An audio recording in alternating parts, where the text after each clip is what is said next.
After taking out the leader of the elves with the help of his shadows, Jin manages to jump 2 more levels to 54. While he couldn't add the leader Baruka to his army, he did add 2 new named soldiers in Tusk, the former leader of the Ice Bears, and Iron, who was Kim Chol before being turned into a shadow. By this point, Jinwoo is easily a high A rank and even has an A rank hunter working for him as a shadow. It has only been 1 or maybe 2 months since Reawakening, but we're already seeing insane growth that is only made more crazy with the inclusions of these shadows. Remember, the stronger Jinwoo becomes, the stronger the monster corpses he has access to. This means he can make even more powerful shadows, which can fight for him to kill even stronger monsters, giving him stronger shadows, and you get the point. So it's not like a constant growth, but exponential growth for him. Following this, we have some off-screen leveling as he and Jinho finish clearing over a dozen C-rank dungeons together. And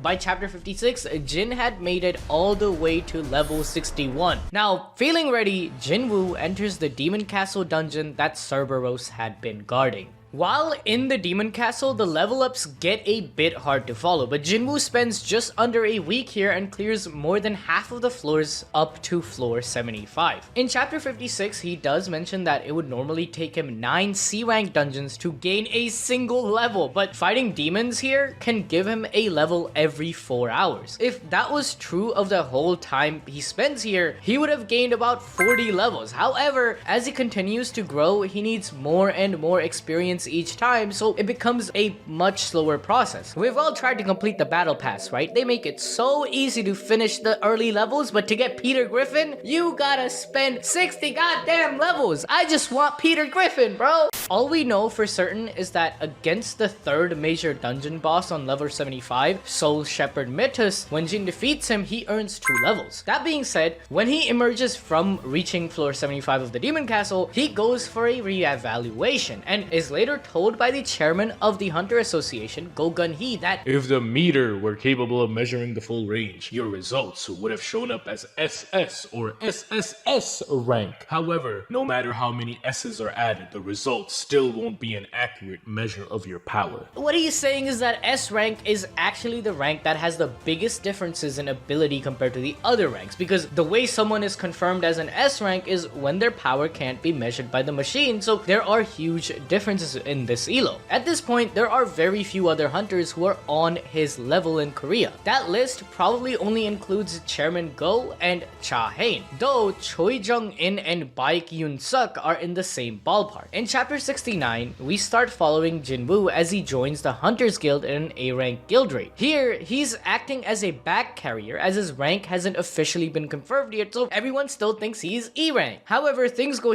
very quickly, as Jinwoo needs to step in and save one of the best groups of hunters in the entire country by killing a high orc who was about to game end them. In doing so, Jinwoo earns another level up. By helping this group survive the high orc attack, Jinwoo discovers that he can earn experience from his party, including his shadows, and doesn't need to do all the work himself. And if he had cleared out all the orcs alone, he would have gotten another level. Then the raid team gets trapped in the dungeon by the boss, and ultimately they all get bodied by him, where Jinwoo has to come save their asses again. Meanwhile, his future wife Cha Hain walks in to see Jin annihilating the orc boss, earning 2 more levels and a brand new shadow named Tusk in the process. Remember, this group he is with is the strongest guild in Korea, and while they were completely destroyed, Jinwoo finishes the battle on his own, barely taking a scratch in the process. Calling him a one-man raid is a severe understatement, and he's still nowhere near his peak yet. In fact, Choi Jung-in, a S rank who was known as the ultimate soldier due to his abilities to defeat a tremendous amount of monsters, he admits that he could not have cleared an A-rank dungeon solo like Jinwoo did. To continue his growth, Jinwoo returns to the 76th floor of the Demon Castle and commits to clearing the final quarter of the dungeon. And as he starts progressing through the first floors, we finally get to see what his level is again, jumping all the way up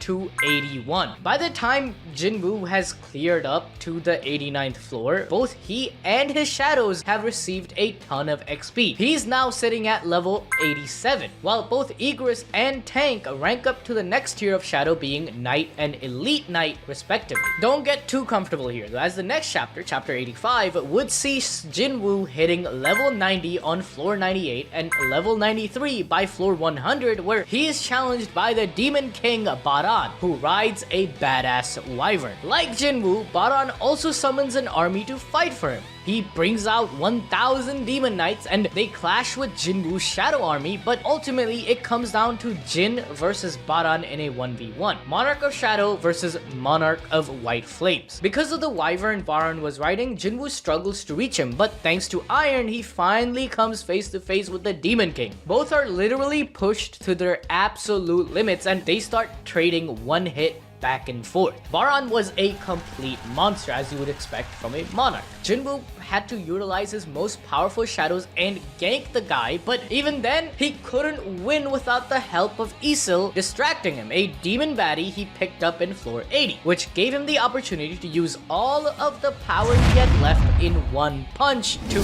take off Baran's head. Being victorious, he levels up to 97. From here, Jinwoo is more or less unable to find anything or anyone who can challenge him. And remember, he was on par with Korea's strongest nearly 20 levels ago. It wouldn't be until the raid on Jeju Island where Jin comes across the Black Ant that he would have to push himself again. Jeju Island had been more or less marked as a wasteland after an S-rank gate broke there and ants emerged that conquered the whole island. Since then, several S-rank raids had been conducted, but all failed as the ants had been evolving and were immensely more powerful than when they first emerged. However, before dying, the queen of the ants gave birth to one final monstrosity, the Black Ant. Basically, Miriam brought into the world of solo leveling, and he is ungodly strong. For reference, Japan and Korea planned this raid together by sending their greatest hunters, and among them is Goto Ryuji, leader of the Draw Sword Guild and Japan's strongest hunter. And when Jinwoo does a 1v1 with him, Goto is absolutely floored. Like, he admits he could not beat Jinwoo. Bro shits his pants. But against the ants and the other fodder guys, this dude has been swinging his meat around since we meet him, and everyone says that he's the strongest around by miles. Hell, if this raid is successful, he will be marked as a nation level hunter, making him one of the strongest in the world. However, when he takes on the Black Ant, he is killed with literally no effort. One swipe and bro is done. Like, it's to the point where like the ant is annoyed because he's so weak. Like, why are you so weak? I thought we were gonna have a fight, bro. But how does Jinwoo do in this battle? Well, the Black Ant can't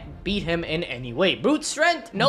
Speed, which is actually the ant's most prominent power? Nope. And finally, numbers? Maybe numbers? No, he got his whole shadow army. Numbers ain't doing shit. Jinwoo scares the ant so much that he tries to run away. But by using the commander's touch, he slams the bug back into the ground and holds it in place as he cuts him to pieces with an upgraded version of a previous skill, Mutilate. For this, he gets 2 more levels that bring him to level 99. But by clearing out all the remaining ants on the island, Jinwoo finally hits level 100. Not only was Jinwoo so far beyond S rank that he could clear this entire S rank raid alone, which even Korea's strongest couldn't win against, but he also managed to arise the Black Ant that made all the other hunters look like an absolute joke. He is officially untouchable now and is easily comparable to the combined efforts of both Korea and Japan's best hunters. He even defeats the strongest hunter out there, who is Thomas Andre. For those of us raised on Pokemon, 100 seems like a nice round number to stop. If you guys enjoyed this, then go check out our Culling Games Explained video where we explain everything that's gonna happen in Jujutsu Kaisen Season 3.